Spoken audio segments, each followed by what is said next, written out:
السلام عليكم، الله يسعد جميع أوقاتكم. يوم رحت أشتري الصمغ العربي لقيت واحد يشتري، فسلمت عليه وقلت له أنت تستخدم الصمغ؟ قال لي أستخدمه. كنت أعاني من قصور في الكلى ودخلت المستشفى كذا مرة، إلين شار علي جدي، وجدي أنا طبيب، أشربه 3 شهور فنجال الصباح وفي الليل، أحط كمية بسيطة في موية. طبعا هي لها عدة طرق استخدامها، فبقولها لكم إن شاء الله.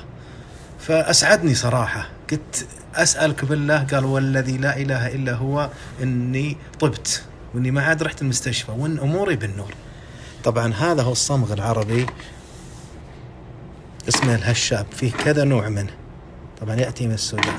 أنا أضفت له، حطيته في العلبة هذه الزجاجية، طبعا إذا بغيت حط في زجاج أفضل شيء. هذا البان الذكر الحوجري، خذ نوعية زين، وأنا والله استخدمها لفترة، وأهم شيء تحطها في قزاز. وبرسلكم الطريقة في نهاية إن شاء الله بإذن الله المقطع هذا. ما فيه داء إلا له دواء، علمه من علمه وجهله من جهل. أعالج في المستشفيات وأتسبب بهذه، بس أعرف وأقرأ عنها وأعرف وش اللي لي واللي علي منها وبنسب معينة. ولا تستعجل، ترى العلاج دائما يبيله فترة طويلة. الله سبحانه وتعالى خلق السماوات والأرض في 6 أيام، يقدر يخلقها في دقيقة سبحانه وتعالى، بس يعلمنا الصبر.